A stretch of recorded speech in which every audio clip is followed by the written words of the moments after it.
My name is Richard Reyes-Gavilan. I'm the executive director of the DC Public Library, and welcome to DC, and welcome to this space. Just a couple of remarks that I prepared on my way into work this morning to sort of maybe set the stage for the conversation. One of my favorite aspects of library work involves reconciling these seemingly contradictory forces that are always in play as we attempt to deliver sort of effective services. Access versus ownership, outputs versus outcomes, transaction versus transformation. These are things that I'm always thinking about whenever we sort of allocate money for a certain program or a service.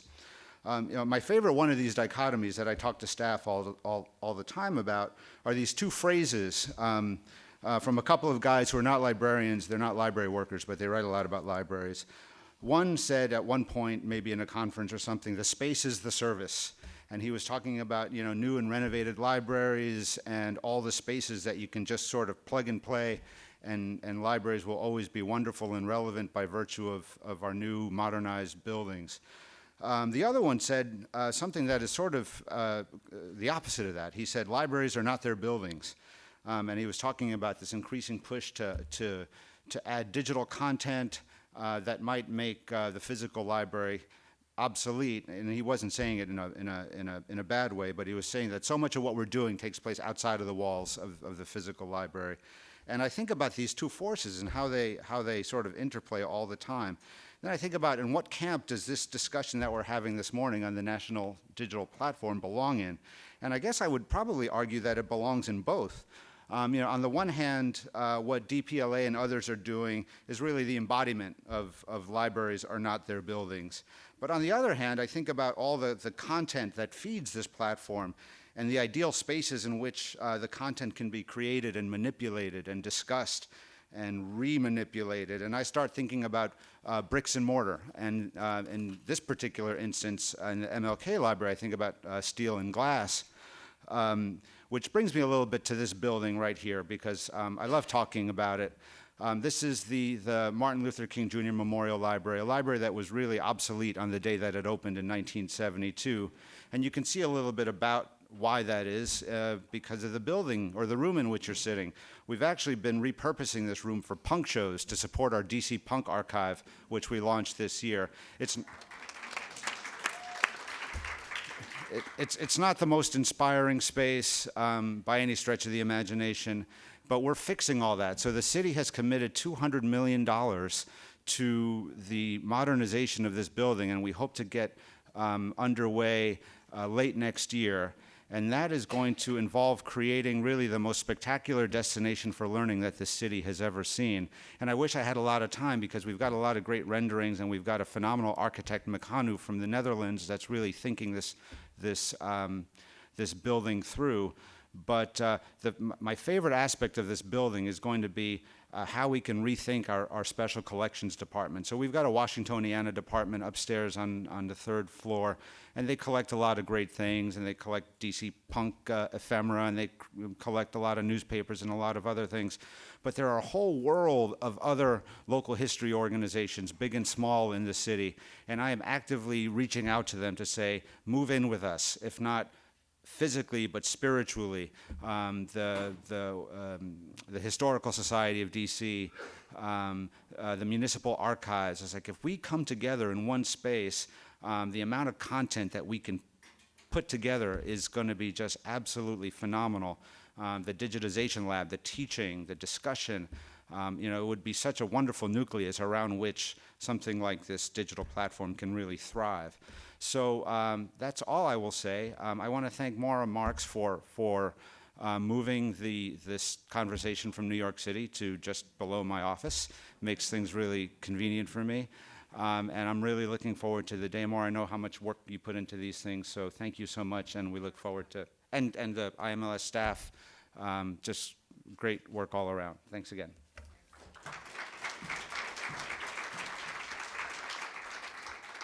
Thank you, Rich. Thank you for having us here. We love this room. We're going to be inspired by this room. I'm Maura Marx. I'm the acting director of the Institute of Museum and Library Services. And on behalf of all of IMLS, our board member, Mary Minow, My colleagues and I welcome you here today. We want to just thank you so much up front for taking time out of your busy lives to join us in kicking off the first of 3 such convenings that we'll have over the next several weeks, hopefully to talk about shared priorities for libraries. This is the second year we're holding these IMLS convenings. We found it so helpful last year to bring a group like this together and have an intense conversation about our shared goals. And we're counting on your active participation to make this year a success as well. Your contributions basically help us do our work. And our work is to make smart strategic investments in libraries so that the American people have the best possible library services. I'd like to extend a special welcome to those joining us on the live stream today. Last year we had over 800 participants that way, which was really awesome. So I'm hoping we have a great active group again today. You can still actively participate via Twitter. Our hashtag for the day is IMLS Focus. That's hashtag IMLS Focus. We will be monitoring the tweets and we'll feed them to moderators throughout the day. So if you have comments or questions, please do pipe up because we'll get you on the record there. At last year's National Digital Platform convening, a common theme emerged, which was that we stand atop about 20 years of experimentation and innovation in digital libraries, and that now was the moment for us to together to decide which of the results were the most viable and most promising, and to work together to build those out, to focus on improving and connecting those pieces. We heard that we should double down and unite forces in aiming to bring fragmented pieces of infrastructure, content, tools, and services together into a national digital platform. We and other funders were challenged to work more closely together and to require that applicants would demonstrate how they fit in with pieces of the existing infrastructure, such as the DPLA, the HathiTrust, or the Digital Preservation Network. I'm happy to report that we've made some progress since then at IMLS. We created a funding priority for the National Digital Platform with much more specific guidelines than in the past. We recently made the first round of awards focused on strengthening collaborations and building out infrastructure, and we have another batch in process as we speak. I think it's useful to point out that this idea of a national digital platform is resonating beyond the library community. The President's 2016 budget request for IMLS includes a targeted increase for this priority. Specifically, an additional $8.8 million supports a national digital platform, it's not passed yet, which would be funded through the National Leadership Grants Program for libraries at the level of $5.3 million and for museums at the level of $3.5 million. This potential $8.8 million increase, I think, demonstrates the timeliness of this vision. Back to our progress at IMLS. We hired Trevor Owens. Where are you, Trevor? Yay.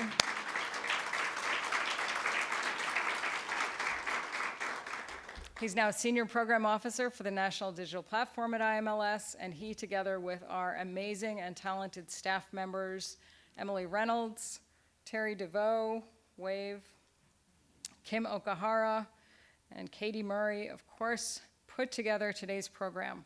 So we have a team lead, and we're going to continue to build agency expertise in this area. We also have a working definition of National Digital Platform. A lot of people want to know, what do you mean by National Digital Platform? So we have that working definition, and we're looking for your help in refining it. We need to scope out components as well as gaps. But that's going to be addressed in the first session. So before we get ahead of ourselves, I just want to do one more thing. I want to recognize, again, for the benefit of our friends joining us online, some of the organizations and partners who are here today so that people know who's having this conversation. Several of our key library associations are here. We have the American Library Association, ALA, the Urban Libraries Council, COSLA, the chief officers of state library agencies are here, and State Librarian Ken Wiggin from Connecticut is here. Also the Digital Library Federation, the DLF, CNI, Clifford, OCLC, whom we really neglected to invite last year through a big mistake, And so we have several OCLC members here today. We're very, very happy about that. Clear is here. I saw Chuck briefly. Ithaca SNR, Deanna Markham is here. The DPLA is here. The Hadi Trust is here. The Pop-Up Archive, History Pin. We look forward to your input. We also welcome several funders and organizations who care deeply about the work of libraries, including the Mellon Foundation, the Cale Austin Foundation in Brewster, the Internet Archive, the Aspen Institute, the National Endowment for the Humanities, the NHPRC. Thank you all for joining us. Like last year, we're delighted to welcome our colleagues from other federal institutions. The National Archives is here. The archivist will join us around noon today. The Smithsonian, the Library of Congress, David Mao is here. I think Robert Newland's coming too. We look forward to your participation. So there's many wonderful colleagues here. I'm sorry I can't name you all, but we're thrilled to have such a group together. The only funny thing is that no one has grown up because no one wants to sit in the front row, like the old days. Okay, time for some housekeeping notes. There's coffee out there. There's a room where coffee and lunch will be served. The restrooms are back near the elevator that you came in on. I'll remind you that we are looking for your active contributions to this discussion, so please speak into the microphones when you participate. We have people around the rooms holding mics. Please say your name and your organization so that we can get that on the record. And with that, it's time to introduce our first session. I'm going to ask Trevor to come up to the podium and introduce the panel. All right, thanks very much.